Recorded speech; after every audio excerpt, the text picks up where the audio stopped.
La música tú la puedes dirigir, o sea, hay una película de Leonard Bernstein que dirige con los ojos.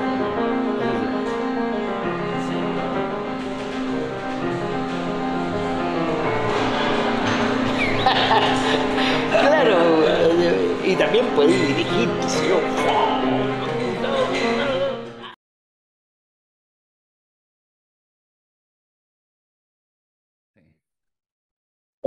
¿Cómo voy a estar opinando sobre el encuadre de Raúl Sor? Po? Raúl Sor me pregunta cómo está mi encuadre y que le voy a hacer algún comentario, incluso estético, no es posible. No, no. Sería una cosa, un contrasentido. Bienvenido, Raúl, ¿cómo estáis? Está irónico hoy día. No, no, estoy festivo. Lo que pasa es que contémosle a la gente que Raúl, que hizo 3 clases espectaculares en el diplomado, eh, Rusia-Ucrania, punto de inflexión, y entonces nos coordinamos y nos juntamos para hacer las grabaciones, entonces además ahí tuve la oportunidad de conocer, entonces mientras Raúl hacía la clase, yo era el único estudiante, entonces era un lujo.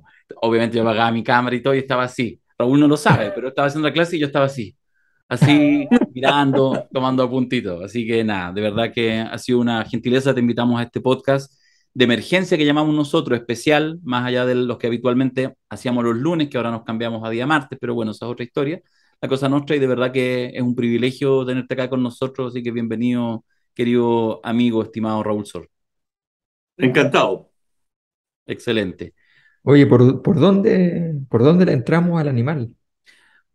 ¿Cuántos días? Creo que estamos como en la 20ª semana desde que empezó el conflicto. Yo partiría preguntando lo que probablemente debiera ser lo obvio, aunque fíjate que eh, abundan, digamos, los análisis a propósito de la guerra ruso-ucrania. También tenemos la oportunidad de escuchar permanentemente a Raúl, lo digo quizás en el espacio que es más conocido por la gente, que es En Última Mirada con Fernando Paulsen. Por lo tanto, igual yo partiría preguntándote, pero fíjate que tengo hartas ganas de que pudiéramos abrir una conversación después también con otros temas del mundo internacional y también de cómo impacta y de cómo desde Chile también se percibe lo internacional, que yo creo que es una pregunta, un subtema que es bien importante y Mm. que a veces probablemente sea parte de poder explicar nuestras propias miserias, nuestras propias, digamos, incompetencias en el desarrollo país. Pero bueno, eso es, veamos si llegamos a ese lugar.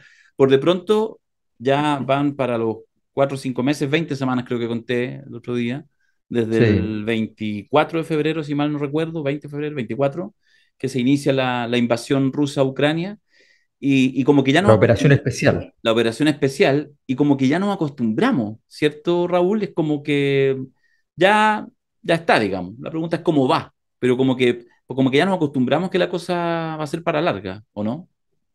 Bueno, el hombre es un animal de costumbre y, digamos, nos acostumbramos a todo. Eh, eh, los que han leído La Metamorfosis, nos podemos acostumbrar hasta que un ser humano se convierta en una barata y lo vamos normalizando a través del tiempo, de manera que todo es algo a lo cual nos acostumbramos tarde o temprano. Y ha sido sorprendente, o sea, nadie se esperaba un conflicto tan prolongado. Ciertamente los rusos no lo tenían considerado y no es normal que en una operación militar especial, como la denominan ellos, eh, un ejército tome una dirección y después a mitad de camino, cuando ya está acercando la capital, Kiev, decir, no, en realidad vamos a volver al este y vamos a hacer otra campaña. Es decir, eso te habla del nivel de sorpresa con el que se encontraron, o de improvisación, una de las dos, con la que se encontró el ejército ruso, el Kremlin, y todavía estamos muy lejos, aunque los rusos han ocupado buena parte del este de Ucrania, estamos muy lejos de saber cómo termina este conflicto. Esto todavía tiene mucha vuelta y también tampoco era previsible, probablemente por parte de los rusos,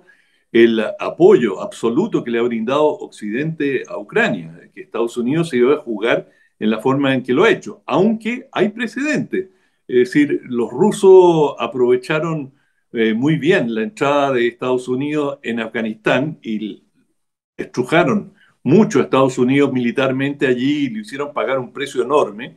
y que culminó con una derrota después de una campaña de 20 años. Fueron derrotados los estadounidenses y tuvieron que salir en forma, si no derrotados, muy cerca de eso, y a los rusos les había pasado lo mismo una década antes, y también tuvieron, después de 10 años de intervención en Afganistán, tuvieron que salir. De manera que este es un juego que han estado jugando rusos y estadounidenses con cierta, en los últimos medio siglo lo han jugado varias veces.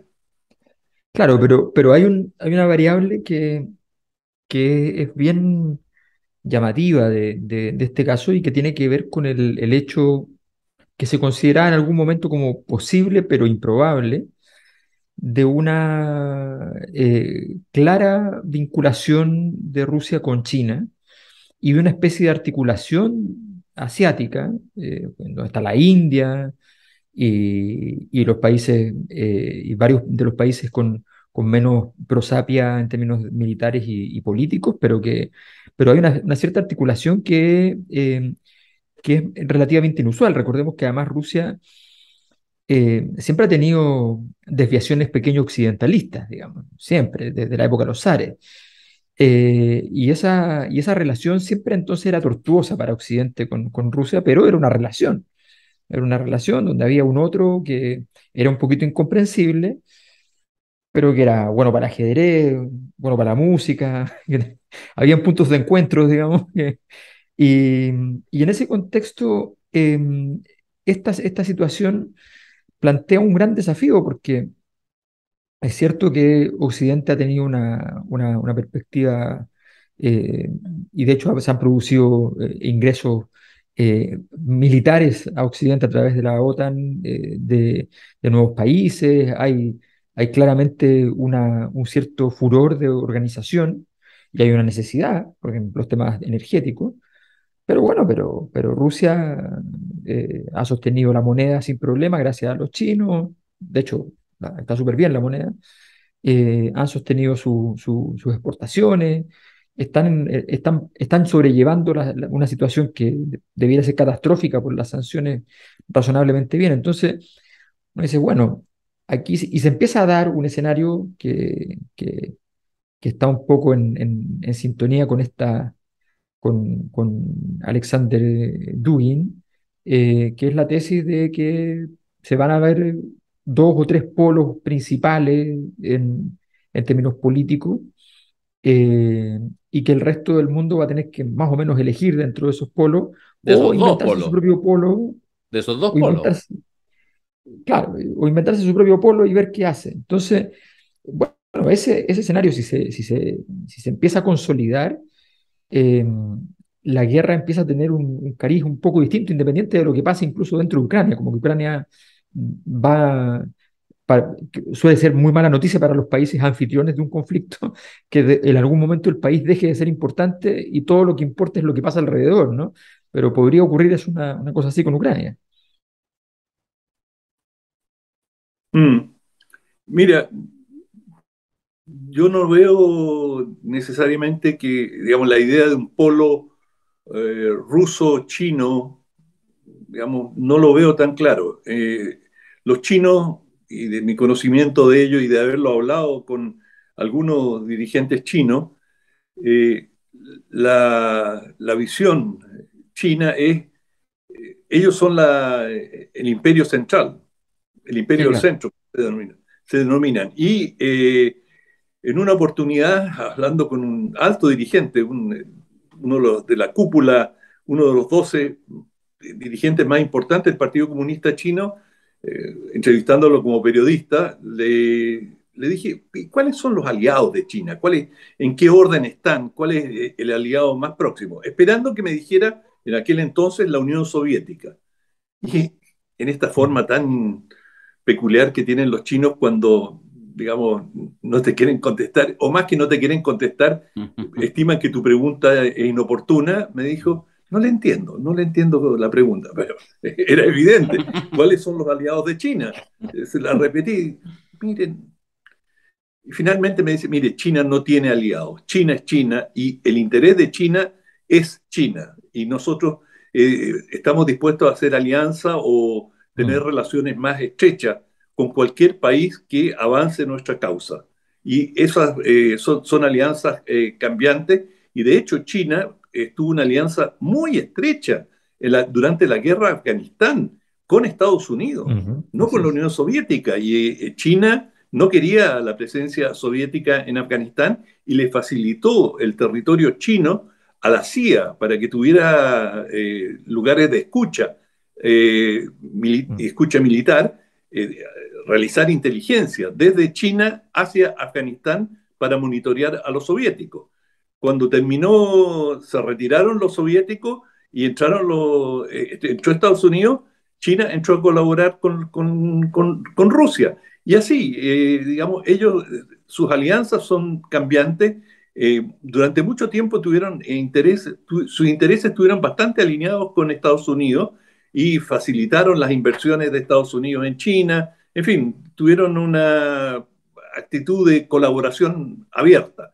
Y esto puede cambiar completamente de un momento a otro según la situación. Si China entrara en un conflicto por Taiwán, bueno, las relaciones con Estados Unidos se quebrarían completamente. De hecho, están muy deterioradas por Mm. la voluntad de Estados Unidos, porque Estados Unidos ha establecido una serie de sanciones a China. Pero lo que voy es que no veo que se va a consolidar un bloque chino-ruso. Eh, China va a No, seguir siendo China. sí, Rusia tendrá que elegir si puede o no caminar al lado de China.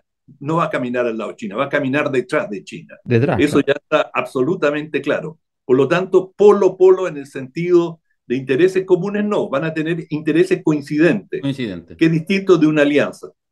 Sí, lo que pasa es que, o sea, es evidente que Rusia cumple un rol muy secundario para China en este momento. Lo que pasa es que hay ciertas afinidades. El proyecto, el gigantesco proyecto denominado no sé, como la ruta de la seda, la nueva ruta de la seda, que en realidad son como 6 rutas distintas y es un monstruo de proyecto, eh, del cinturón y la faja, ¿no?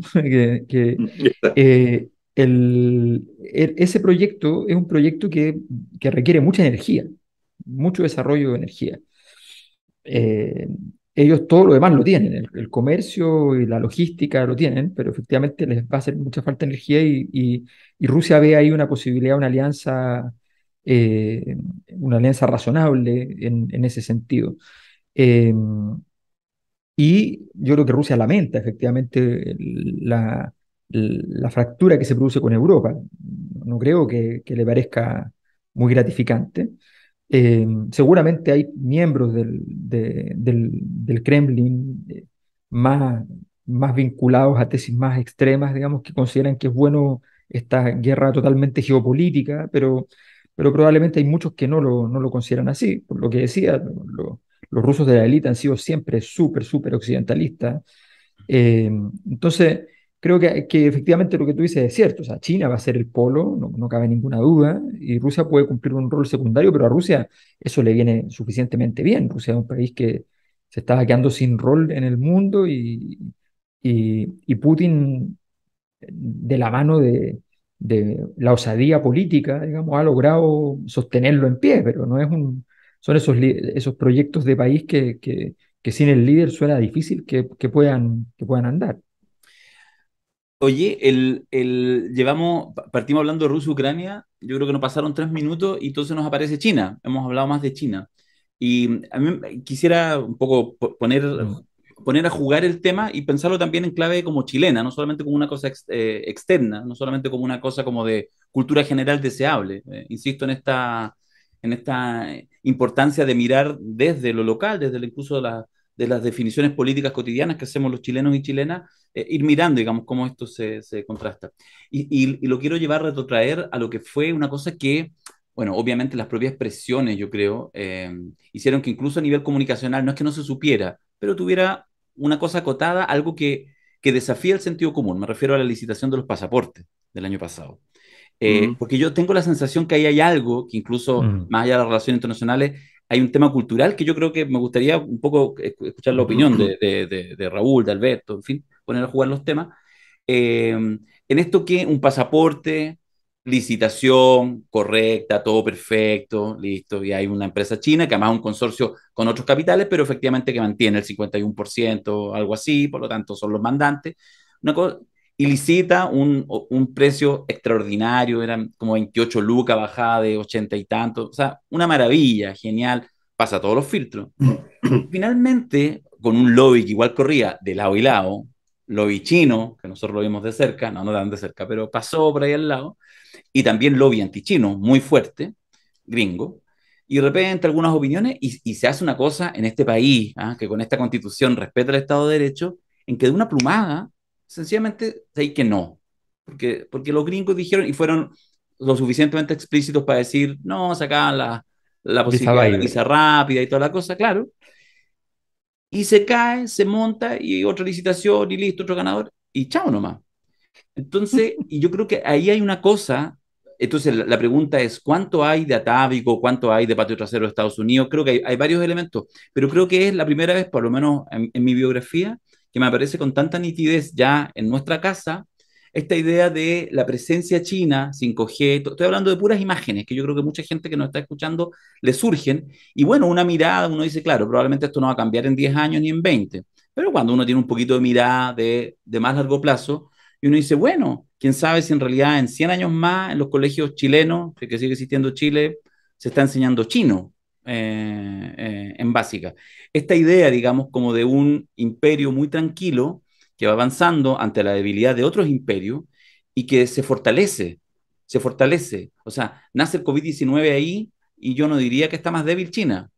Sería discutible si está más fuerte. Pero digo, hay mucho tema que está surgiendo y yo me parece, esa es la pregunta en este formato de comentario alargado, Raúl, en que efectivamente nos aparece, tú ya estás acostumbrado, eh, en que nos aparece eh, este temor, ya este temor a lo chino. ¿Es razonable? ¿No tanto? ¿Cómo lo veis tú, este macro tema? Bueno, hay una teoría de que normalmente a lo largo de la historia, es la tesis de Tucídides, que los imperios ascendentes chocan con los imperios descendentes, es decir, el imperio dominante choca normalmente y choca en forma bélica con el imperio ascendente, y que eso, digamos, se estudió en la antigua Grecia y ha sido una tesis, y en la mayoría de los casos ha resultado así, y salvo una de las grandes excepciones fue la caída, digamos, del Imperio Británico y la emergencia de Estados Unidos, que no se plasmó en una guerra, pese a que tuvieron bastantes conflictos armados. Los ingleses intervinieron militarmente unas cuantas veces en Estados Unidos con invasiones, se tomaron Washington, no fue tan tranquilo, pero fue en términos históricos menos trágico que otros casos. Y eso, si dadas las diferencias culturales, las diferencias políticas y el camino que están tomando las cosas, no es descartable una guerra entre Estados Unidos y China. Y si tú quieres, el detonante lo vimos la semana pasada con la visita de la señora Pelosi Pelosi. a Taiwán. Es decir, China ha trazado una línea roja absoluta en el tema Taiwán. Taiwán es una isla que perteneció a China hasta la Segunda Guerra Mundial. Finalmente los nacionalistas, encabezados por Chiang Kai-shek, se refugiaron en la isla de Taiwán y fundaron esta nueva república, pero siempre dijeron, nosotros somos la verdadera China. Beijing, con Mao Zedong, decía, nosotros somos la China real, y por lo tanto no tenían una disputa frontal, porque los dos se decían China. El problema surge cuando en Taiwán aparecen tendencias independentistas que dicen, no, bueno, ok, nosotros no somos, vamos a ser Formosa y vamos a ser otro Estado independiente y rompemos relaciones con China. Bueno, y eso es lo que los chinos allí trazaron una línea roja y dijeron, no, no, no. Es decir, podemos coexistir como dos estados, un estado, dos sistemas. Esa fue la fórmula que ellos Mm. utilizaron. Así podemos coexistir. Pero si ustedes quieren independizarse y convertirse en un ente separado, eso es casus belli. Y vamos a ir a una guerra. Y lo han repetido con la palabra guerra no se usa mucho y es el contrario de la diplomacia. Y los chinos no tienen ninguna ambigüedad en decir, no, va a ser guerra, con todas sus letras. Y bueno, Estados Unidos lo sabe y justamente está jugando, la semana pasada hizo un juego peligroso, ambiguo, en que jugaron al policía bueno y al policía malo. Sí. El policía bueno, Biden dice, no, no, no, nosotros reconocemos el principio de una sola China, pero mandan a la señora Pelosi, que es la tercera autoridad constitucional en Estados Unidos, a esta isla que China reclama como su territorio sin pedirle permiso a China. Por lo tanto, ahí hay una vulneración del principio de una sola China, que había ocurrido antes, sí, pero la diferencia es que la musculatura de China hoy día no es la misma de antes. Y esto se está poniendo cada vez más complicado. Y eso puede ser un detonante de un conflicto entre las dos potencias, la ascendente y la descendente. Claramente va a ser un choque de trenes entre las dos principales potencias. Sí, siguiendo esa tesis histórica, clásica de Tucídides, la otra vez conversando con una persona que se mueve mucho en el ambiente norteamericano respecto a la geopolítica, me decía, mira, hay una división dentro del mundo norteamericano respecto entre los expertos, entre los organismos asesores, la CIA y cosas por el estilo, respecto a qué es lo que hay que hacer, porque hay algunos que muy claramente, siguiendo esta ruta que tú marcaste con tu CIDE, dicen, en algún momento va a haber guerra. Y mientras antes, para Estados Unidos, como potencia decadente, es mejor, porque no estás tan decadente como después. Perdona, yo dije descendente, ¿eh? Por eso, pero como descendente. Claro, No, no, entonces Lo sí, pues mismo vamos a que sacarle la decadente. cuña. Raúl sí, Sour habla del decadente Estados Unidos.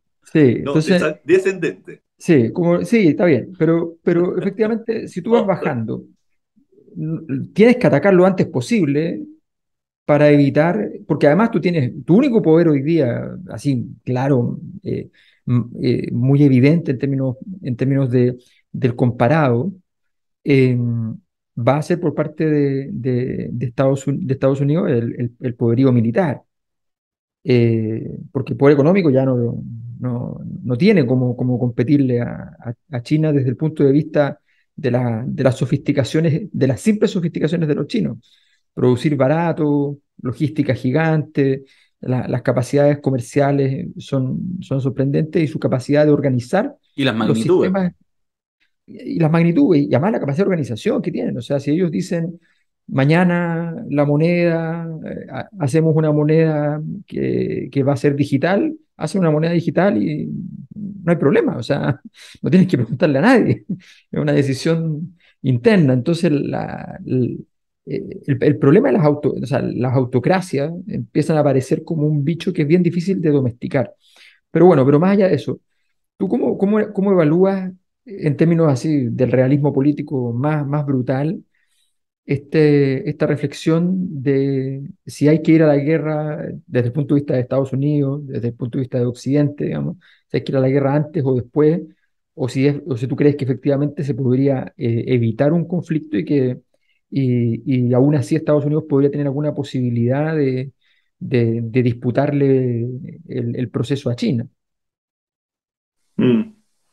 Mira, ah, durante varios años la embajada estadounidense me invitaba a dar una charla a un grupo de oficiales, de coroneles y eh, capitanes de navío que estaban por ascender a almirantes y a generales. Y antes Mm, de, como hacían este curso que se llama Stepstone, y los participantes elegían distintas zonas del mundo. Entonces, un grupo iba a Asia, y había un grupo que venía a América Latina, supongo que los más porros, eh, porque no era donde se cortaba, se definían las cosas, pero es una especulación mía.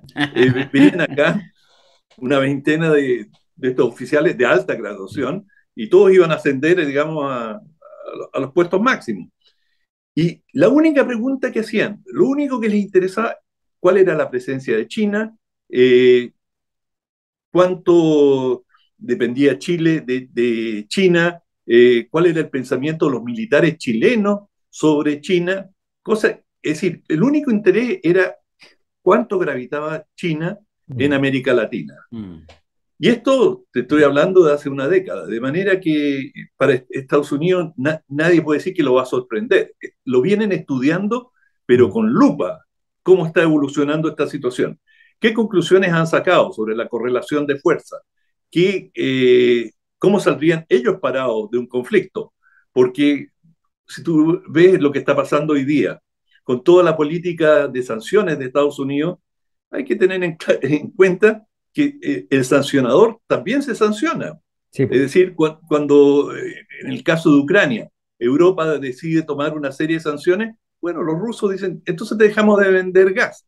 Y mira el desastre energético que se está auto provocando Europa, castigando a Rusia, sí, pero el autocastigo no es menor. De manera que hay muchos elementos a considerar en esto, y hasta ahora Estados Unidos ha buscado por la vía comercial, le ha ido aplicando sanciones crecientes a China, y por lo que uno ve a grandes rasgos, Estados Unidos ha salido más perjudicado con las sanciones que la propia China. O sea, no se ve que Estados Unidos ha podido controlar el comportamiento político de China y su expansión comercial, y que si bien logró, como decía Darío, le puede arrebatar ciertos contratos como el de los pasaportes, es cierto, y qué sé yo, le puede frenar el 5G, pero esos son, digamos, elementos secundarios. Si tú ves, China es el principal socio comercial de toda América Latina, salvo dos países, uno de ellos es México. De todos los demás es el principal socio comercial, y eso no va a cambiar. Es decir, nuestro principal comprador de cobre va a seguir siendo China, y no es tan fácil encontrarse otro comprador que tenga bolsillos tan profundos como China, de manera que no es un tema político, y que el agregado cultural de Estados Unidos te diga, no te vamos a mandar nuestro mejor pianista si tú sigues haciendo negocio con China. Hay determinantes muy objetivas. Por lo tanto, a la pregunta del $1.000.000, un poquito más que eso, sobre si va a haber un conflicto entre China y Estados Unidos, es difícil preverlo. Pero así como van las cosas, para allá van. Fíjate que para ir un poco como cerrando quizás el tema China, pero también intentando hacer pedagogía respecto al tema de las relaciones internacionales, porque pasa mucho con el común, yo creo, de la gente que ve y que por lo tanto hay un ejercicio, a veces acompañado por desgracia por gran parte de la prensa, de infantilizar, digamos, la conversación, suponiendo que estos conflictos se deben así como a que amaneció de mal humor el líder en cuestión, Putin, Xi Jinping, Trump, Biden, quien sea. Y sin entender, porque cuando uno piensa en el conflicto entre China y Taiwán, tú estás pensando en la película La cola que movía al perro. Bueno, claro. Más o menos. Se inventan Estados Unidos se inventa una guerra para tapar un escándalo sexual, perdona. Sí, claro, absolutamente. Pero, ¿sabes qué? Yo creo que cuesta a veces entender la dinámica y el mundo propio, la ética propia, construida a nivel, digamos, de las relaciones internacionales. Lo digo, por ejemplo, porque uno podría pensar incluso en este conflicto China-Taiwán, uno podría decir, oye, racionalmente uno podría decir, China, tenía 1.400 millones de habitantes, Taiwán tiene poco más de 20, 25 millones de habitantes. O sea, el 1,5 de su población. O sea, la mayoría de tus provincias son más grandes que Taiwán. Olvídate. Y China en eso. Pero los países, y que mientras más grande, lo que pudiera parecer accesorio, y yo creo que los chinos probablemente son de los más impecables, porque tienen un nivel de consistencia que da asusta, ¿eh? En términos de decir, no, si esto, yo creo que China, si lo personificamos, una persona te podría decir, no, si no lo hago, esto no tiene que, esto es un poco muy la lógica de la mafia. No, es que algunas cosas no tienen que ver, si ya gané, pero tengo que entregar todos los mensajes y por lo tanto no hay excepción. Eso aparece, yo creo, muy alejado del sentido común del ciudadano, el ciudadano común, digamos, como operan. Y es una realidad por un poco. Yo me acuerdo en la primera clase de Relaciones Internacionales, cuando estudié hace 500 años ciencia política. Entonces, un profesor de pasado militarista, que después cayó en desgracia, pero él decía, primera clase, muy sobrado, decía, ¿ustedes saben cuál es la diferencia entre un idioma y un dialecto? Entonces, todos los estudiantes jóvenes, algunos que venían de lingüística, de letras, intentaban decir, no, es que el idioma es más... No, no, no. Si la única diferencia entre un idioma y un dialecto es que los dos son la misma cosa, solo que uno tiene un ejército detrás, el idioma. Esa es la diferencia. Bueno, y en esa, de alguna manera, en ese cinismo constitutivo de la relación internacional, entender esta parte del mundo. Yo creo que me imagino, Raúl, que a ti te pasa que a veces cuesta, tú haces un gran ejercicio de hacer esta pedagogía, de entender, digamos, cómo operan las relaciones internacionales para, sobre esa realidad, empezar a analizar, ¿o no? Ujú. Sí, fue un diplomático francés el que dijo esta frase, ¿Sí? ¿cuál es la diferencia entre un idioma y un dialecto? Dialecto. Bueno, está buena, Buena, Es muy muy bueno, buena. muy bueno, ¿eh? muy bueno. Excelente. Bueno, yo creo que China tiene el tema de Taiwán, y si uno está sacando lecciones históricas, los nacionalismos o los independentismos es una hilacha muy favorable para Mm. tratar de deshilachar, valga la redundancia, un Estado.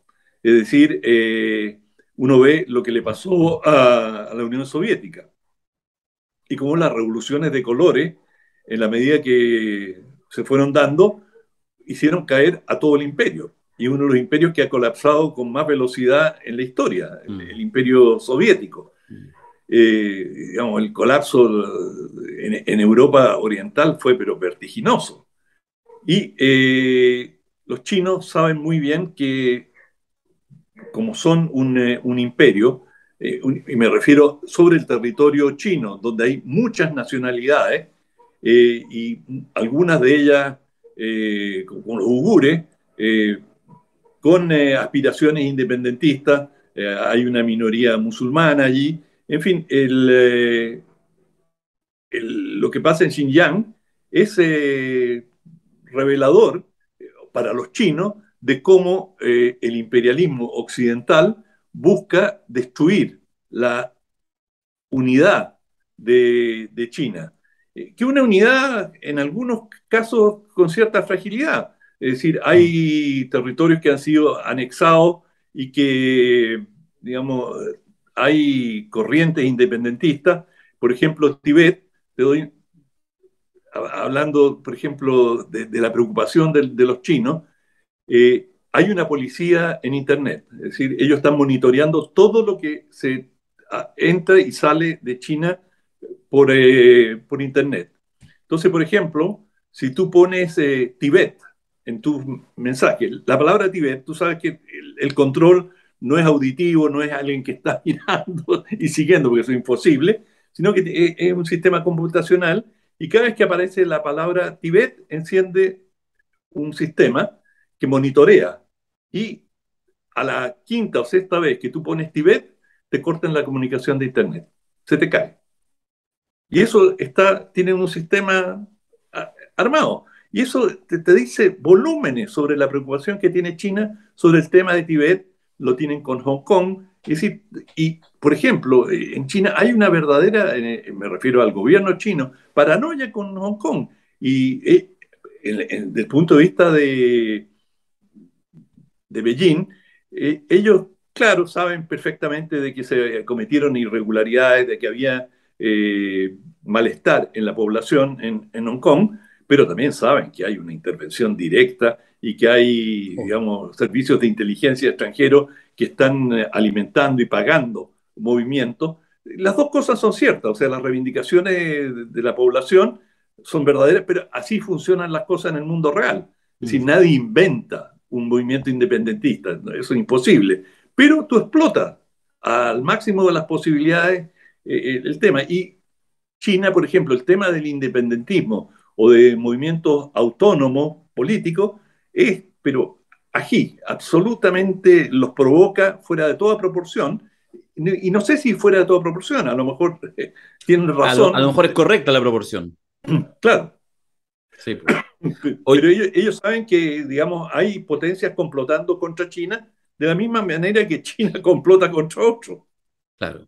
claro. Oye, yo le quiero hacer una pregunta que tiene que ver más con Estados Unidos en realidad, pero tiene que ver con China también. Ya, porque yo después Ah, quiero cruzar sí, yo yo sé quería que cruzar quieres llegar a el océano, Latinoamérica. pero si te vas a Sí, Estados Unidos, quiero cruzar el Río Grande. Pero por favor, prosiga. sí, sí. No, lo que pasa es que No hay, perdón, es que lo diga así, una demanda más cariospera que la de los 30 pesos. Pasarán los años y olvidaremos muchos elementos, incluso imágenes de este tiempo convulso, pero no creo que olvidemos la poderosa imagen previa al Big Bang, que fue el salto del torniquete de un estudiante secundario. Lo dejo ahí. el último tiempo, a pesar de que el presidente Biden no se le ve muy en la posesión del cargo, digamos, cotidianamente, pero más allá de eso, se nota que Estados Unidos está tomando una cierta base de actividad. Hay mucha propuesta legislativa interna, inusual, con cifras inusuales dentro de Estados Unidos, pero lo más llamativo que veo es que, por ejemplo, mandaron un emisario a hacer varias visitas a África oficialmente, unas Bueno, el visitas. ministro de Relaciones Exteriores. Pero claro, pero además, lo notable es que además incluso pagando publicidad en las calles para que se viera el rostro del emisario.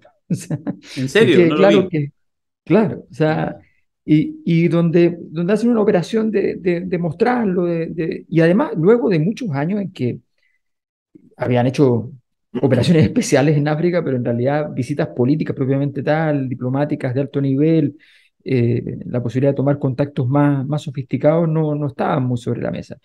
Con Venezuela llevan un par de meses ya en negociaciones abiertas, o sea, ya a sabiendas todo el mundo de que están en conversaciones, eh, con rumores de una cosa que todavía no se entiende muy bien cómo sería, pero donde eventualmente Estados Unidos se hace cargo de llevar tecnologías para ciertos pozos petroleros que podría estar controlando de alguna manera. O sea, hay una serie de cosas y negociaciones también de carácter judicial, los presos tuyos, míos, los nuestros, qué sé yo, que también está pasando con otros países.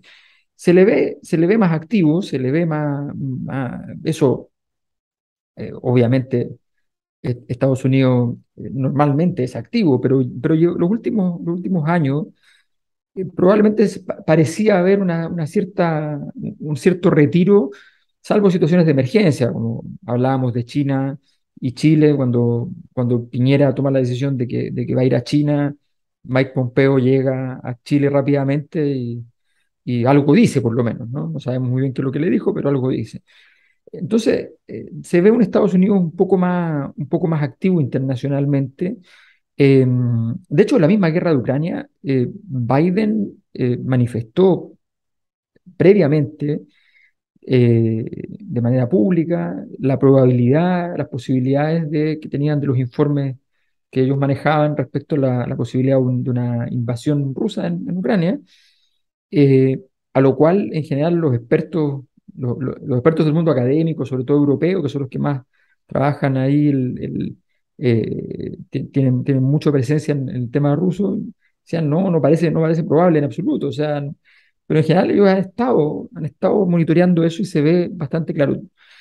Da la impresión de que de alguna manera Estados Unidos está jugando sus cartas con más intensidad y está haciendo, bueno, y además la investigación sobre Donald Trump y la ir a buscar los papeles a la casa puede ser por cualquiera de los 6, 7 juicios que tiene, pero también puede ser por el tema ruso. O sea, entonces uno da la impresión de que hay un esfuerzo de plantearse con más agilidad, con más fuerza, con más potencia en la escena internacional. Eh, cómo lo ves tú en ese sentido, Raúl? Bueno, no, Estados Unidos está justamente en la anécdota que contaba de estas reuniones con militares acá en la embajada, de esta gira. Hace mucho tiempo que Estados Unidos está muy pendiente, no ha sacado los ojos de la pelota, como se dice en fútbol, está Mm. muy consciente de cómo China está avanzando. Y te voy a poner otro ámbito que es igual, digamos, no es de influencia directa, digamos, geopolítica, y es la Luna. Mira cómo se ha calentado la carrera espacial y cómo los chinos, en la medida que lograron poner un vehículo en la parte oscura de la Luna, y eso representa una proeza tecnológica realmente importante, bueno, eso fue un aviso para Estados Unidos de que China tenía un programa propio. Fíjate, Estados Unidos hizo algo insólito frente a China para demostrarte además cuánto tiempo llevan en una política de haber detectado a China como su adversario principal. Estados Unidos vetó el ingreso de China a la Estación Espacial Internacional. Es decir, y esto hace 20 años, y la dejó fuera, y no tenía problema en trabajar con los soviéticos. Y durante mucho tiempo los astronautas estadounidenses subían en cohetes rusos y colaboraban, estaban en la estación espacial con cosmonautas rusos y no había problema, pero no admitieron a los chinos. O sea, eso ya te dice claramente hace cuánto tiempo Estados Unidos tenía la película clara. ¿Ah? Claro, a los chinos realmente les tiene susto. Exacto, o sea, ven a los chinos como su adversario principal. Y en la medida que los chinos ahora están construyendo su propia estación espacial, es decir, y una estación espacial de proporciones, es decir, van a poder tener unos 6 a 8 astronautas permanentemente en el espacio y que tienen una capacidad coheteril para abastecerlo y mantener esa estación. Esto es un desarrollo enorme, es decir, China le está empatando. Y quién sabe, en algún momento puede superar a Estados Unidos, que era el amo absoluto en materia espacial. Los europeos prácticamente no tienen nada y los soviéticos ya venían en decadencia y los rusos están bastante, digamos, con bastantes dificultades. De manera que hoy día ese es un campo de competencia directo. Y bueno, la Luna, que en términos geopolíticos terrestres, no pincha ni corta, se transforma en un campo de pugna. Es decir, cualquier región del mundo se convierte, pese a que todavía es teórico qué es lo que puede sacar de la Luna. Es decir, cuando Estados Unidos llegó y se trajo unas piedritas de vuelta, bueno, fue de gran interés arqueológico y están en algún museo, pero de importancia alguna, gravitación, ninguna. Pero el prestigio, la señal que tú mandabas al mundo sobre tu condición hegemónica, era formidable. O sea, Estados Unidos obtuvo un éxito resonante con la llegada a la Luna. Bueno, ahora los principales titulares se los está llevando China, no Estados Unidos. Sí. Oye, ¿Me puedes dar el derecho a compartir que me acabo de meter Dije, voy a aprovechar de revisar la página de la CIA, que siempre la reviso cada cierto tiempo, para ver qué tan activos están. Sí. Entonces, esta es la parte que yo tengo que decir: todas las opiniones vertidas en este programa son de exclusiva responsabilidad de quienes la emiten y nos representan. Mira, aquí está. Mira. Se puede postular, andan buscando gente. ¿No? Eso también es una señal de... Ya, pero de acuerdo, esa es una alternativa, se puede postular, pero yo estaba pensando, a propósito del último comentario, Raúl, que nosotros ya tenemos nuestros años, no es momento, pero quizás un comentario que podríamos hacerle desde este podcast especial de La Cosa Nostra, hombres, mujeres, jóvenes de 20, 25, 30 años, creo que es una buena oportunidad que se enamoren de algún chino o china y tengan descendencia.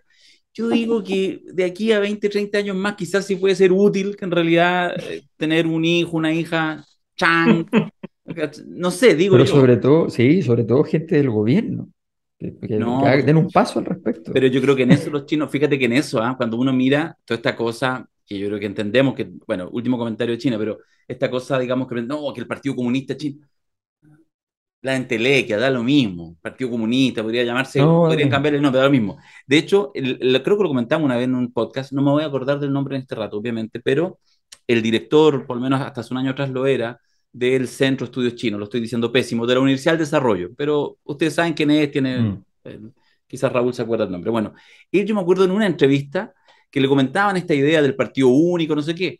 uno entiende que el hombre que está aquí ya viviendo hace años en Chile, en el Centro de Estudios Chinos de la Universidad del Desarrollo, no es que va a los actos, a las peñas, para el aniversario de la muerte de la Gladys Marín, ¿me entiendes? No es ese comunista. No, Entonces él decía, no, mira, si aquí el tema es que aquí no es que haya partido único, cualquiera puede armar un partido, no está prohibido, pero tiene que armarlo en todas las provincias, en todo el país, porque lo que nosotros no podemos permitir es el tema de la desintegración territorial, sí, de pues, administrar un territorio. es lo Entonces, mismo que decía Raúl. claro, Claro. pues, entonces da en realidad que Partido Comunista, no sé qué, por supuesto, que una cierta orientación ideológica, bien a la lejana, pero dígale confucianismo nomás, y el Partido Y el Partido Comunista Confucianismo, Chino, cuando llegaba a Chile alguien, no iban a ver al Partido Comunista Chileno, iban a ver otros no, partidos. por De supuesto que hecho, a no. partidos que tenían universidades como la Universidad del Desarrollo. Bueno, justamente, no llegaron al Arci, eso es lo que queremos decir.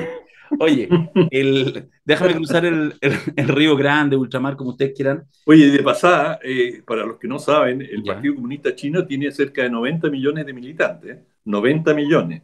Es decir, y es condición necesaria para llegar a los cargos máximos del Estado en el rubro científico. En todos los rubros, tú no puedes llegar a los niveles, a la cúspide, si no eres miembro del partido. Pero dicho eso, eh, China es un país tremendamente competitivo desde el punto de vista de la meritocracia. Es decir, tienes que ser de los mejores. China no tendría el desarrollo que tiene si no Mm. tuviera ese sistema meritocrático. Y esto es una tradición muy, muy antigua. Era lo mismo con el emperador. Es decir, la burocracia eran los mejores y tenían que dar un examen. Mira, notable. O sea, estamos hablando hace, digamos, más de 1000 años. Eran los mandarines, eran Ujú. quienes entraban a la administración pública y tenían que dar un examen. Y el mejor de ellos podía entrar a la ciudad prohibida por la puerta del emperador. Esa Mm, era la distinción máxima que te podían hacer.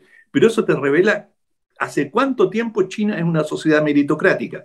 Y si no lo hubiese sido, mm. habría caído en la decadencia, en la Bueno. molicie que ha pasado en tantos imperios. Mm. Sí, bueno, y ahí se abre toda una discusión filosófica también que tiene que ver, podría ser así de exitosa si no tuviera este férreo control y evidentemente una restricción obvia a las libertades como la entendemos en el mundo occidental. Yo creo que esa discusión es tremenda, la hemos dado varias Tremendo. veces, incluso a propósito del tema del COVID y de la capacidad de administrar. Hay una serie, digamos, de teorías en pugna que hablan a partir de ciertas nociones colectivistas.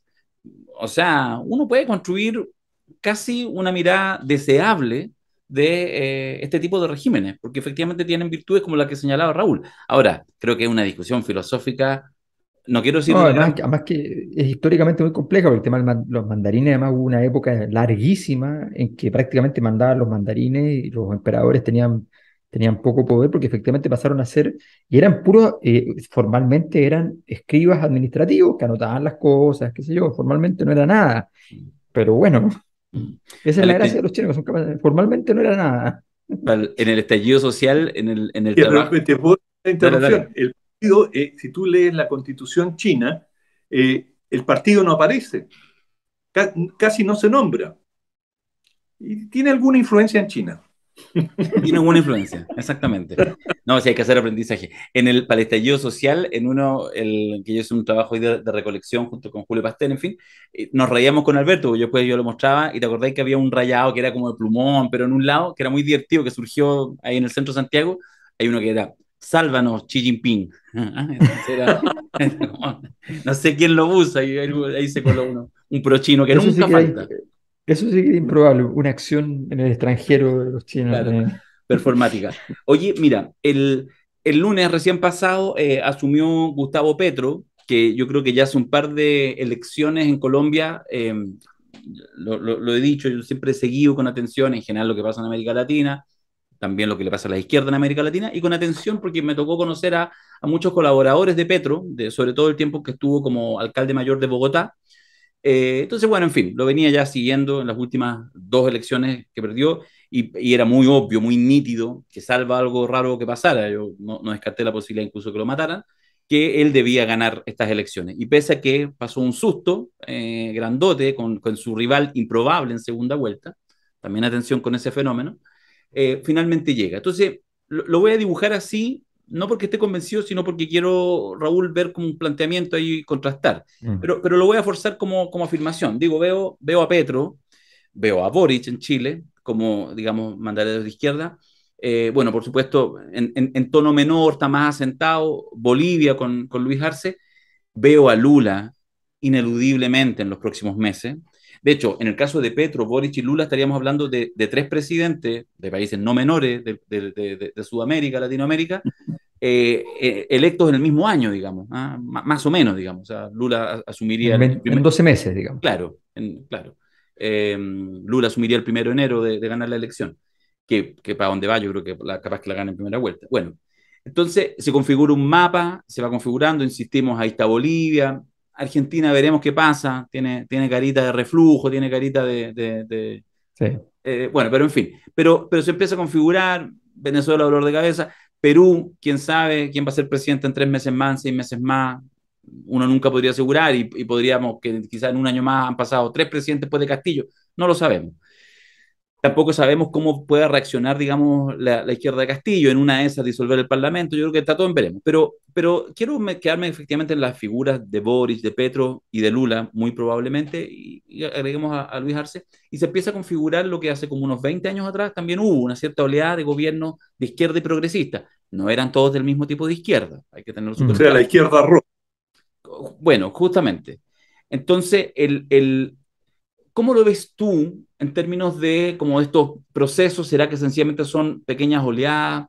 ¿Cómo ves tú, cómo has visto en particular el proceso, digamos, de Colombia? ¿Qué es lo que se ve? Un país que nunca en su historia había elegido un presidente que no fuera de prácticamente derecha, centro derecha, muy cercano a los intereses norteamericanos, siempre. O sea, hay varios ahí clivajes, no solo o más bien dicho, el clivaje no se entiende solamente por izquierda y derecha, indudablemente. Narco y guerrilla son claves. Entonces, ¿cómo ves tú que asoma en América Latina la posibilidad de dejar de ser una suma de proyectos fallidos y eventualmente, en estas oleadas, empezar a generar algunas coordinaciones que hagan los primeros escalones de algo que uno pudiera proyectar, qué sé yo, que no sé, que en las próximas décadas, de una mayor fortaleza, de un mayor sentido de unidad, etcétera, etcétera? ¿O seguiremos condenados a proyectos fallidos y a puras emociones que no arriban a nada? ¿Cómo lo ves? Hemos entrado en la sección eventos de baja probabilidad, señoras y señores. Vamos a... Don Raúl, por favor, adelante. Ya está buena la sección. Está bien, pues si necesitamos soñar de repente, déjanos. No, pero mira, no hay un proyecto, y de hecho Petro es bastante diferente de Boric. La situación colombiana es tan sui generis, es tan diferente. Tú, como bien señalabas, Darío, Colombia estuvo secuestrada prácticamente por una oligarquía hasta ahora, en que era un sistema de alternancia en el poder de la élite, que, digamos, de un partido a otro, y finalmente dentro de un mismo partido surgieron tendencias, el Partido Liberal, y esa fue la corriente que dominó con distintos matices Colombia. Colombia, yo la he visitado varias veces, he hecho varios reportajes allá, y es un país de una inequidad brutal. Yo no he visto desigualdad más violenta que la que he visto en Colombia. Los niveles de pobreza, de marginalidad que se viven en Colombia también explican por qué estuvo este país con ese nivel de conflictividad. Pero finalmente la desaparición de la guerrilla o la incorporación de la guerrilla a la vida civil liberó o destapó la política y le dio esta posibilidad a la izquierda de triunfar, porque mientras estuvieron en guerra, la política prácticamente estaba secuestrada y la ejercían en un grado importante los militares, pese a que no hubo dictaduras militares mayores, los militares tenían una gravitación y a través de ello Estados Unidos, o sea, el Plan Colombia, que estuvo en vigor durante más de 2 décadas en Colombia, fue un flujo, pero formidable, de armamento, recursos, para los militares. Es decir, el Plan Colombia decía que era, digamos, para la lucha contra el narcotráfico, pero prácticamente el 90% de los recursos, que eran muy cuantiosos, miles de millones de dólares, iban directamente en una inyección a la vena de los militares. Y ellos tenían un control, y esto ha quedado claro en la cantidad de escándalos que existen en Colombia, y donde habían conexiones muy oscuras entre el narcotráfico. Se hablaba mucho, y esto era parte de la propaganda, la guerra, de la conexión entre la FARC y el narcotráfico. Había mucho más conexión de lo que yo pude percibir y de estudios que he visto entre los militares, los narcomilitares y el narcotráfico. Es decir, en varios en un reportaje en particular, habían grupos armados de narcotraficantes dentro de los regimientos. Y ellos salían a hacer patrulla y a exterminar sospechosos de la FARC, en fin. Era una situación muy compleja y eso paralizó, congeló prácticamente la política. Y hay que aplaudir lo que ha pasado ahora, no por la victoria de Petro, pero esto es el retorno de la política, de la participación ciudadana en la política en Colombia. Es decir, cuando digo participación, que tiene una consecuencia, que los ciudadanos se manifiestan a favor de algo y ese algo ocurre. Ahora, yo no entiendo muy bien cuál es el programa de Petro. Leyendo, por ejemplo, él quiere el principal recurso de exportación de Colombia es el petróleo, y él dice que quiere acabar con la explotación petrolera.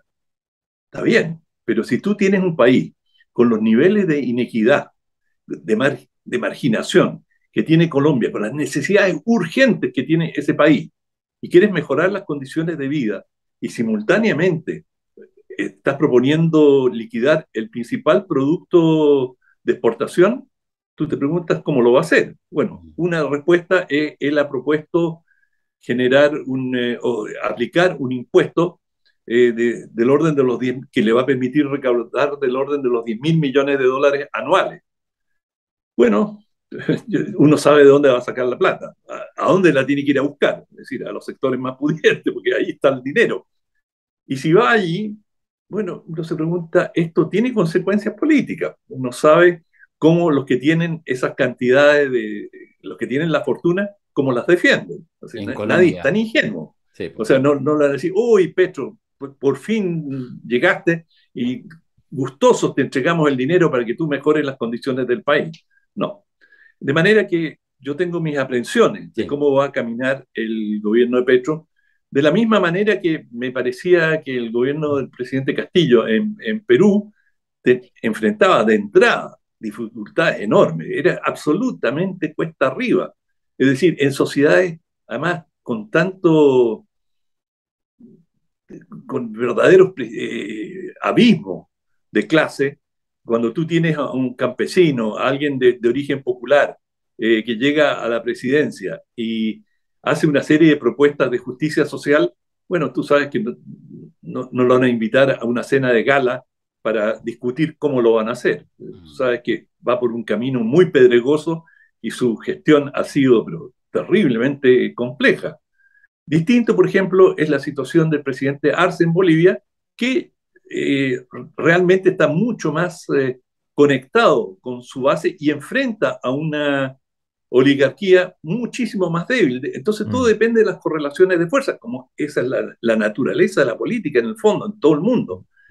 Y también tengo mis aprensiones con Lula. O sea, Lula, no nos olvidemos que pasó una temporada en la cárcel, es decir, sin que hubiese ninguna acusación de peso que realmente ameritase. Mira el escándalo que hay en Estados Unidos porque allanan la casa de Trump, y en Brasil meten preso a Lula, además un líder de una popularidad enorme que tiene pero como tú bien lo señalabas, Darío, tiene todas las posibilidades de ganar las próximas elecciones. En fin, yo veo muy disparejo el panorama en América Latina, y te diría que estos gobiernos, hablando especialmente de Lula en Colombia y en Chile, tendrán que asentarse, y una vez que logren más o menos estabilizarse, veremos si esto conduce a algún nivel de acuerdo de cooperación en el largo plazo. Sobre el anhelo, está claro, o sea, el latinoamericanismo está siempre muy presente en los sectores progresistas y no tengo duda que si pudieran lo harían. El problema es que hay algunos obstáculos en el camino y no son menores. Una cortita, Alberto, para que vayas tú. Pero ¿tú crees que a Gabriel Boric aquí en Chile le serviría tener una agenda activa con estos gobiernos y construir? ¿O creéis que puede ser más bien un pasivo desde el punto de vista de la política interna? No, yo creo que sería un activo, simplemente que no haría mayor diferencia o no haría una gran diferencia en cuanto a al éxito de la gestión doméstica. Y finalmente las relaciones internacionales son siempre una forma de política interna. Y desde ese punto de vista no veo el gran capital a ganar Ya. con mayor coordinación con otros países. Sí, de hecho, habrá que reconocer, en medio del fracaso del proyecto, que la última vez que se logró algún nivel de integración eficaz políticamente, me refiero latinoamericana, fue todavía en formato de proyecto, que era el proyecto, el encontrón entre el ALCA y el ALBA, que alcanzó a ser tema, digamos, alcanzó a ser tema académico, alcanzó a ser tema político, ¿no? O sea, alcanzaron a poner a unos actores que estaban aquí con un actor que estaba por acá, ponerlo a la misma altura y empezar a decir, bueno, aquí hay un conflicto que se está Mm, planteando, qué sé yo. Habrá que decir que Chávez fue el último que tuvo la posibilidad de plantearse mm. con esa lógica. Después ha sido ya bastante más complejo. Ahora yo creo que efectivamente el tema de fondo que trasunta todo esto, no olvidemos nunca que la definición académica más habitual para referir a América Latina es oligarquías. Esa es la palabra clave siempre. Sí, tienes toda la Y, razón. y me acordé que esta semana, creo que fue, o la pasada, eh, una persona, que desconozco quién es, le escribió a un importantísimo empresario chileno tuitero, ¿ya? Le escribió, mira, tal proyecto para que paguen más impuestos los súper ricos, vas a tener que pagar impuestos. Y el súper rico le contestó con toda honestidad alcanzó a hacer un poco burla, pero fue serio y dijo, en serio, dijo, mira, mi empresa A tributa en Inglaterra, mi empresa B tributa en Estados Unidos, ¿ya? Mi empresa C, y le describió las cuatro principales empresas en los lugares donde tributaba. Eso le contestó. Entonces, efectivamente, como tú dices, estas entradas a decir, ya, ok, vamos a recaudar aquí, vamos a hacer aquí, por eso es lo que termina pasando en todos los países, para gran horror de las clases profesionales, es que cuando dicen que le van a cobrar impuestos a la élite, le terminan cobrando a los de altos ingresos salariales. Claro. Y, y entonces, Proletarios al fin, los que somos dogmáticos. claro, los proletarios al fin, dogmáticamente sí. Efectivamente sí, que por supuesto sin ninguna conciencia de clase en ese caso, Ah, bueno. se sienten con X cantidad de millones al mes, cerca de los 30.000 millones de dólares o 20.000 millones de dólares de los súper ricos, se sienten por ahí, pero no es verdad.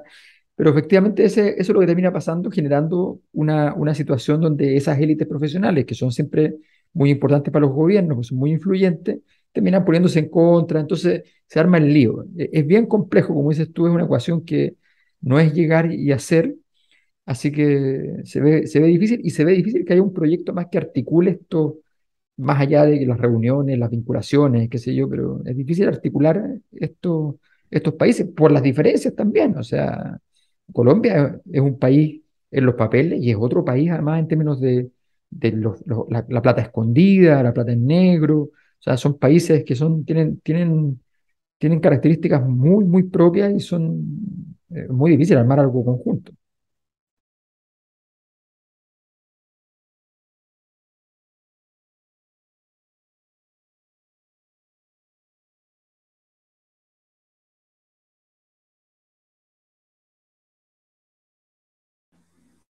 Tienen multiversos. Oye, Raúl, ¿podemos usar de ti 10 minutos más?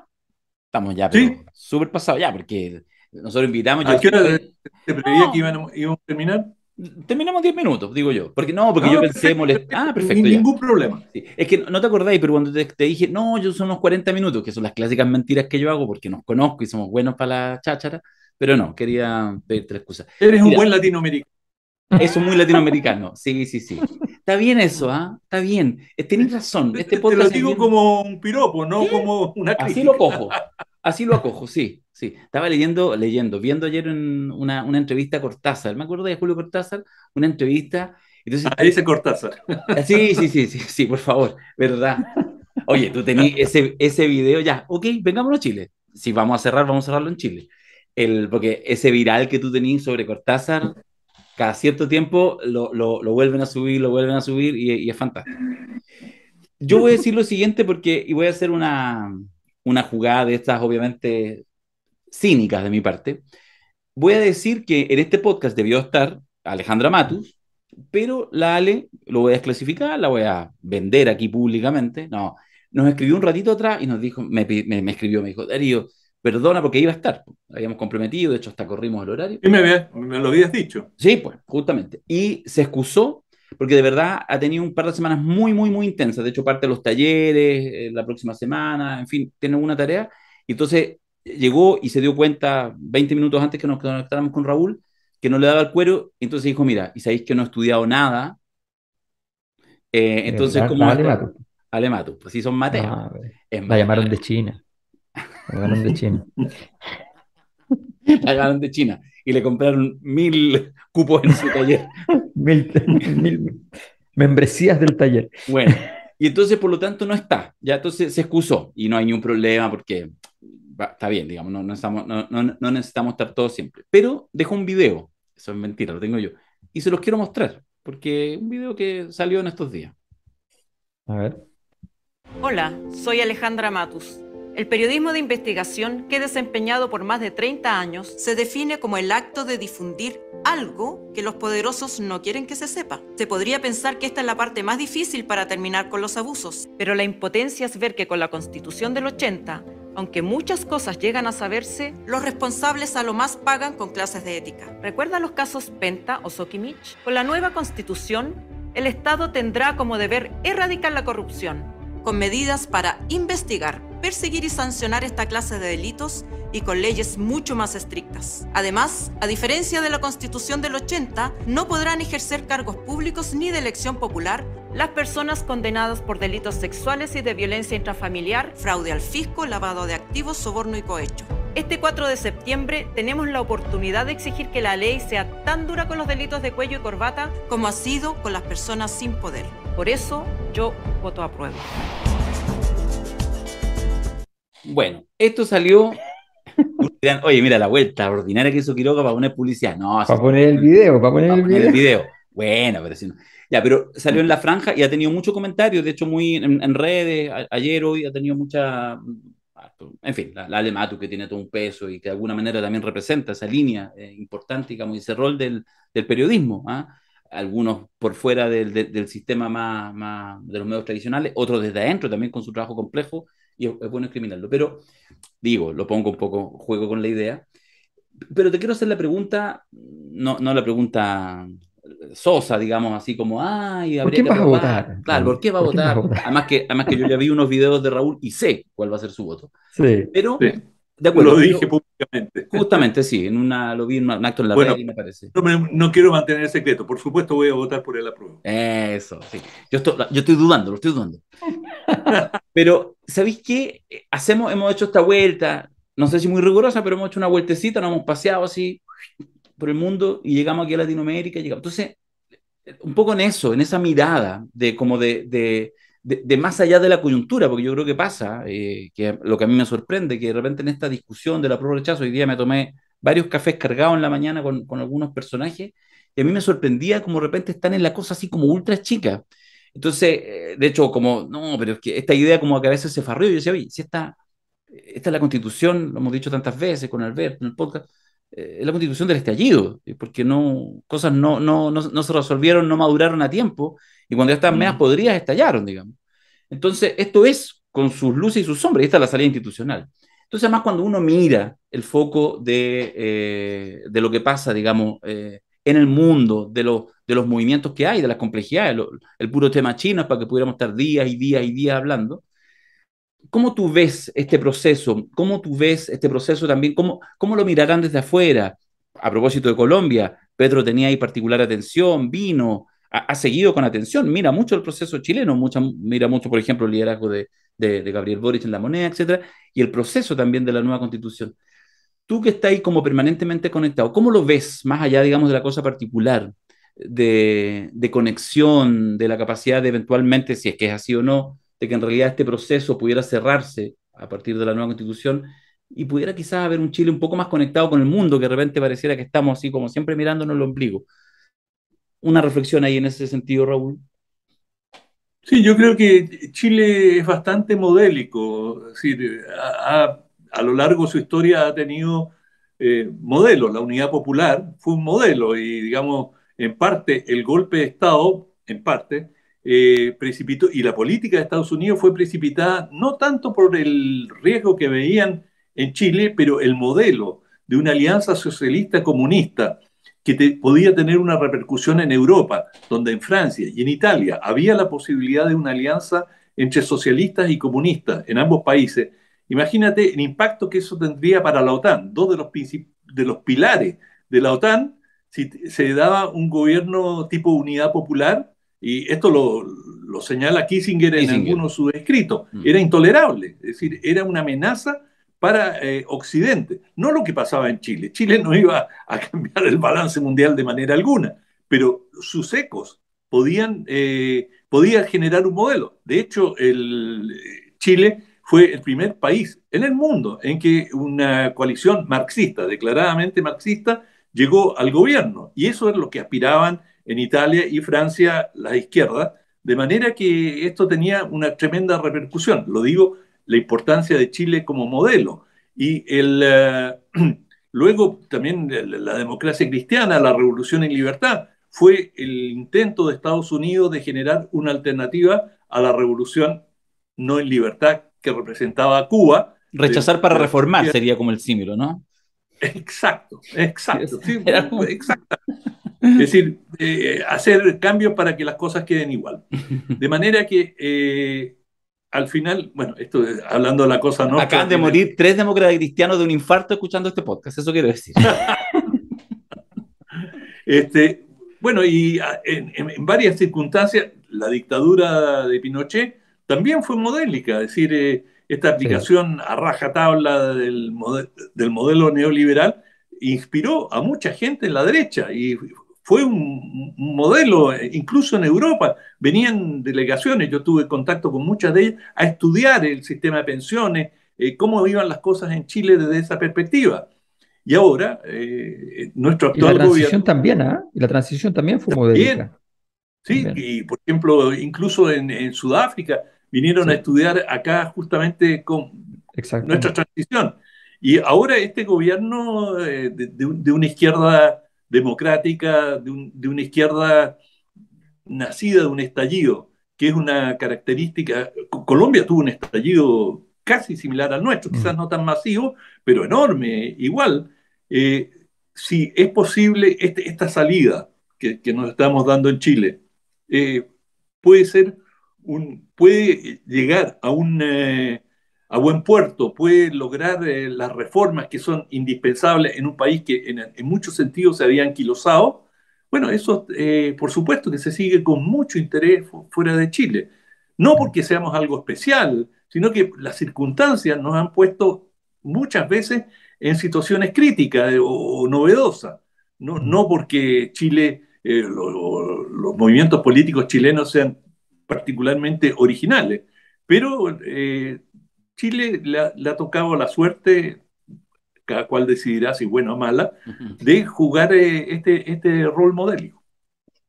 Una pregunta final, porque ya estamos terminando, pero no quiero dejarla pasar porque hoy mismo pasó algo te vas a sentir mal si no la haces. Sí, lo que pasa es que hoy día pasó algo que me parece que vale la pena saber tu opinión, sobre todo que no tenemos ocasión de escucharte comentarios nacionales, entonces es la tentación, ¿no? De poder escuchar tu opinión. Esta es la nueva sección, ¿no? Raúl Sor hablando de política nacional. Bueno, Se vamos a sorprendería. verlo, vamos a verlo. Vamos a hablarlo. En Sicilia lo arreglamos.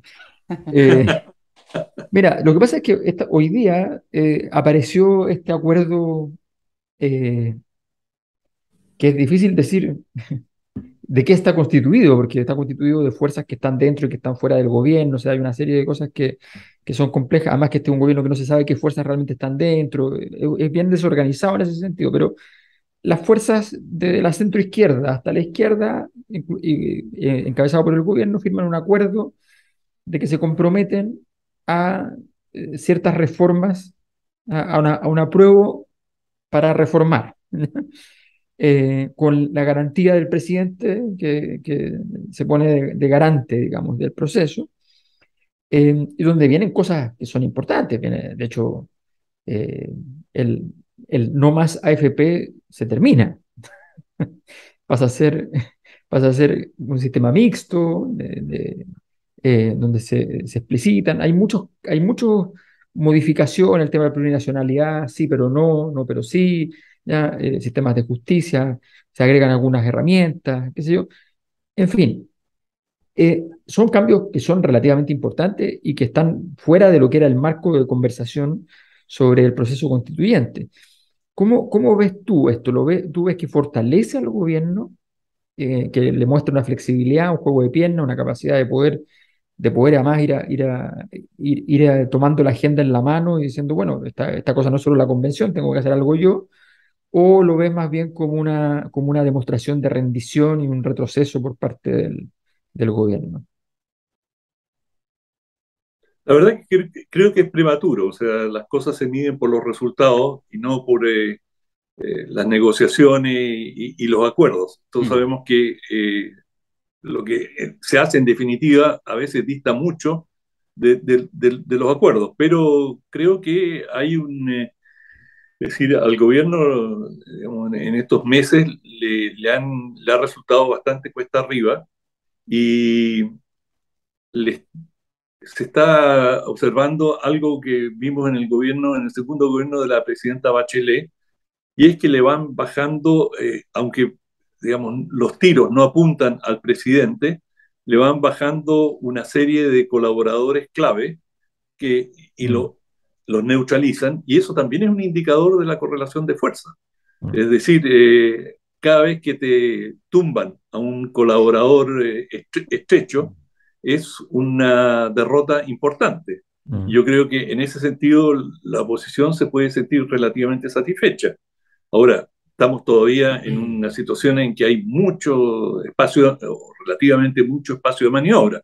Por eso creo que para mí la pregunta todavía es prematura, pero no tiene tan buena cara. mm. Sí, pucha, digamos, tan bien, y justo los últimos 30 segundos quedamos con un ánimo así como complejo. Sí, Bueno, pero como es que se ese dice en ánimo televisión, hay está que terminar latente en nunca para el... abajo, hay que terminar para arriba. Sí, Cuando pues. tú Sí. hablas, haces un discurso, con la música, hay que cerrar con entusiasmo, no Bueno, por, con por eso, por una eso, píldora amarga. por eso, como bien sabe Raúl Sor, cuando viene el bloque internacional, esta sucesión de noticias absurdas, sin ni un contexto, ni una cosa, el Se incendio por agarraron a aquí, no sé combo en el qué, Parlamento. justamente, y siempre termina, esta frase se la escuché a Paulsen hace 20 años atrás en una charla que hizo en la universidad. Dice, bueno, si se fijan, siempre termina con una noticia, algo así como unos ositos panda andando en bicicleta. Entonces, siempre la Exacto, última noticia internacional tiene que ser alguna tonterita así, la cosa simpática. Entonces, con eso, exacto, sí, se nos olvidó todo. exacto, exacto. La guaguita que fue rescatada y que ahora está sonriendo junto a mamá. Justamente. Ah, o sea, es que una cosa es que la noticia internacional no se entienda, que es una cosa que es un deporte muy habitual en todo el mundo, digamos, que poner unas cápsulas que no tienen contexto, entonces tú no entiendes la noticia, Claro. ¿ya? Entonces, se enfrentaron los no sé qué con no sé qué, pero no sabes por qué, no sabes nada. Como ya estás acostumbrado, entonces tienes que ver una fila de noticias que no se entienden, pero después te dan la solución. Ahora te vas a olvidar de todas las noticias que... Son los ositos Exacto. panda andando en bicicleta. Bueno, en fin. Raúl, agradecido infinitamente por tu gentileza. Tengo la sensación de que no te aburriste mayormente y eso siempre abre una puerta para, quién sabe, invitarte Sí, no, algún no. día. ¿Qué quieres que te diga? Estoy despierto. Está muy bien, está muy bien. Oye, y gracias también por el trabajo que realizan siempre con Paulsen en eso, que sé que para donde se mueven juntos, así que de verdad que Fantástico, sí, es un lujo para Chile, fantástico. porque si bien lo que dice Alberto es cierto en términos de que en todo el mundo hay una cosa, uno que ha viajado su resto, yo he vivido en otros lados y toda la cosa, yo creo que Chile debe ser de los países en que hay más ignorancia respecto a política internacional y el ciudadano menos conoce. Te sorprendería cuán ignorantes son en Estados Unidos y en otros países. Ah, ya, en Oye, realidad estaba comparando en En Estados Latinoamérica Unidos más ni bien. siquiera saben que existen Ah, otros bueno, ya, está países. bien. O sea, eh, sí, sí. Oye, una cosa, quiero contar una anécdota con Raúl, que él nos acordará, obviamente, porque cuando hace muchos años, ya no sé cuánto, qué sé yo, 20 años, llego a trabajar, entre comillas, a la radio de la Universidad de Chile, digo, entre comillas, porque siempre ha sido entre comillas, trabajar en la radio de la Universidad de Chile, entonces, Trabajo voluntario, como que trabajo este aquí. voluntario, ya, Ah, sí. a cumplir las misiones correspondientes. En ese entonces estaba director Juan Pablo Cárdenas. Entonces, ya me llegaron para hacer comentarios, qué sé yo, y de repente Cárdenas me dice, oye, pero septiembre, no sé, me voy a tomar unas vacaciones, me voy a ir una semana, ¿te podía hacer cargo del programa de la mañana? Me dice. Yo así, devastado, porque pero yo no sé conducir programas, no sé, yo vengo de otra cosa, Lo digamos. sé, lo sé. Entonces, claro, ya, ni idea. Entonces, bueno, le digo, pero ya, está bien, ok. Yo, me cuesta decir que no a esas cosas, así que a las invitaciones de este tipo de cosas, no. Dije, ya, está bien, ok. Y el primer día, ya, llego así y digo, oye, pero el viernes pregunto para el lunes, digo, ¿y qué es lo que toca el lunes? No, es el programa que va con Raúl Sor. Entonces, el primer día era con la figura de la cancha, porque era Raúl dentro de los comentarios de la semana, de la mañana, Bien. era. Entonces, yo llego así como, ya, entonces digo, oye, pregúntenle a Raúl qué es lo que va a haber para yo estar Para no hablar tanta weá, pues, claro. compenetrado. Llega, entonces me dicen, mira, no, dijo que tal cosa. Llego el lunes en la mañana y dice, oye, fin de semana pasó de todo, cambié los temas. Así ¿Es que fue una cierto eso, Raúl? semana, ¿Eso es posible? ¿Cambiar la pauta a última una. hora? todo es posible. Todo es posible. Está No, y bien. lo Todo es peor de todo es posible. que ese día ya estresado, y al día siguiente llego y no llega el invitado. No llega el invitado, así, no, se quedó dormido. Me llamé por teléfono, no, me quedé dormido, perdón, no llego. Solo, hablando ahí. Un monólogo. Oh, Les voy a leer a terrible. Shakespeare. Ya. Alberto, Ah, bueno, fue un buen bautizo. fue un buen bautizo. Sí, Sí, po, sí, sí, fue po, eso. sí. Gracias, Raúl, por estar con nosotros en La Cosa Nostra y que estés muy bien. En- Muchas gracias. Encantado. Gracias. Un Gracias. abrazo. Chao, chao. Chao.